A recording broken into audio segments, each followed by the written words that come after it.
you're up, you'll get down. You're never running from this town. And I think you said you'll never get anything better than this.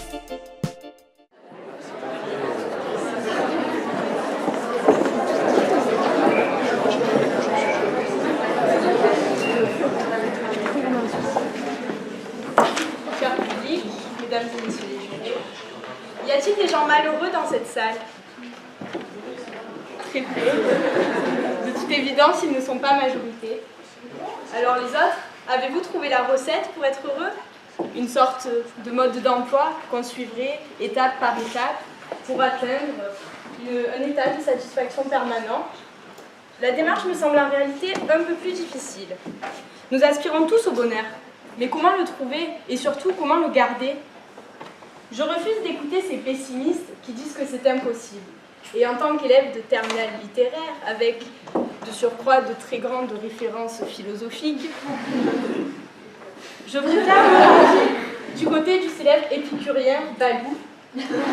Vieux sage vivant dans la jungle, Balou était convaincu qu'on pouvait avoir une vie heureuse et comblée, et qu'il fallait pour cela, je cite, se satisfaire du nécessaire. Il a d'ailleurs expliqué sa thèse dans une œuvre musicale mondialement connue, Il en faut peu pour être heureux, dont je vous épargnerai l'interprétation, le bien de la communauté. À première vue, beaucoup d'entre nous rêvent de richesse, d'opulence, de grandes villas avec piscine au bord de la mer. Mais en réalité, ce sont les petits plaisirs de la vie qui nous comblent de joie. Le plus souvent, ce ne sont pas des richesses superflues, mais des surprises, des cadeaux de la vie que l'on n'attendait pas et qui nous redonnent le sourire. En tant que lycéenne, je peux vous affirmer que le plus grand bonheur d'un élève est de découvrir qu'il y a des frites à la cantine. La thèse de Balou semble donc se vérifier. D'ailleurs, il suffit d'observer les enfants de nos jours. Ces charmantes créatures, roses, fragiles, mais aux capacités de communication réduites à de doux hurlements. Eh bien, sachez qu'il existe une solution pour calmer ces bêtes féroces. Pour qu'un bébé du 21e siècle s'arrête de pleurer, offrez-lui un iPad. Balou essaye de nous faire croire qu'il est judicieux pour un enfant de vivre nu dans la jungle avec un ours qui se gratte le dos contre les arbres en chantant. C'est une conception complètement archaïque de l'éducation et du bonheur. Le temps des comptines, des contes de fées est révolu. Bébé 2013 n'en a pas besoin. Bébé 2013 veut une tablette. Cette simplicité vaut aussi pour mesdames. En effet, on dit qu'il en faut peu pour rendre heureuse une femme. Il suffit d'être son ami, son amant, beau, cultivé, intelligent, protecteur, courageux, savoir cuisiner, savoir bricoler, mature, courageux, bon père, sportif, se rappeler de son anniversaire et lui prêter sa carte bleue.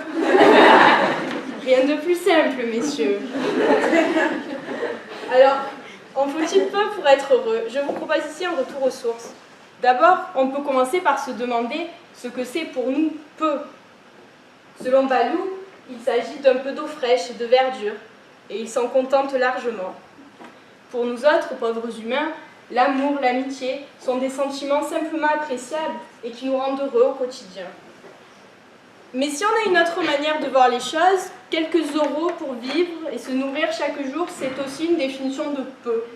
Et c'est vrai que force est de constater que dans ce cas, de plus en plus de gens en France sont heureux. Et puis après tout, les gens qui vivent dans des pauvres villages en Afrique ou en Asie, sans eau, sans nourriture, sans école, ils doivent être très heureux. C'est nous qui sommes appelés dans nos grandes facultés, nos grands amphithéâtres. C'est ici que me frappe le côté paradoxal de la doctrine du balouisme. Se contenter de peu a l'air facile, certes, mais seulement quand on a déjà beaucoup à disposition. Je m'explique. Je peux me contenter d'amour et d'amitié parce que je sais que quand je rentrerai chez moi ce soir, après avoir gagné ce concours, un repas chaud et un toit m'attendent. Je n'ai pas de soucis matériels à me faire. C'est la même chose pour Balou. Il a à sa disposition toute une jungle luxuriante. Il peut se permettre d'arracher des arbres pour se gratter le dos, ce qui est en passant une attitude très peu écologique, qui contribue fortement à la déforestation. Alors, plus sérieusement, malgré toutes les difficultés, je suis persuadée que le bonheur tient à peu de choses. Un sourire, une attention, un baiser. Et pourtant, personne n'est absolument comblé. Tout le monde dans cette salle connaît des soucis plus ou moins importants. Alors que la recette de Balou semble simple, il faut apprécier, profiter de chaque baiser, de chaque attention. Cela paraît si facile. Néanmoins, toutes les petites joies de la vie nous semblent aujourd'hui si acquises, si normales, qu'on en oublie de les apprécier. Même si tout le monde n'a pas la même conception du bonheur, le plus sensé serait de se contenter de toutes les bonnes choses que l'on a déjà, au lieu de vouloir plus, toujours plus. Alors, chers jurés, mon discours tire à sa fin. Je n'ai pas la prétention de vous avoir aidé à trouver le bonheur, mais puisque nous sommes assez désespérés pour analyser des citations d'un ours, je n'exclus pas cette possibilité. Merci.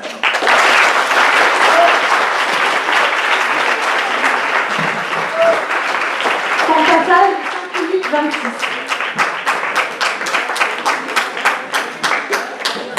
Merci beaucoup, mademoiselle.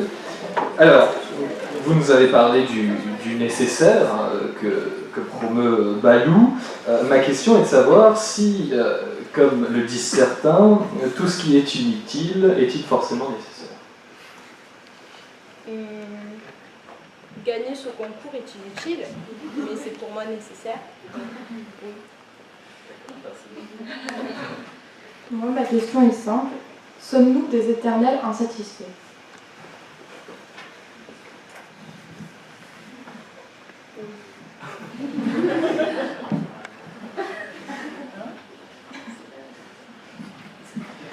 Alors moi j'ai été un peu vexé par la définition de l'homme parfait, parce que je me dis que je vais finir vieux garçon.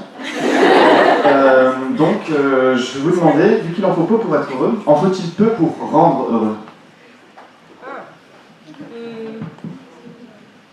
Non, je dirais que pour rendre heureux un homme, il faut...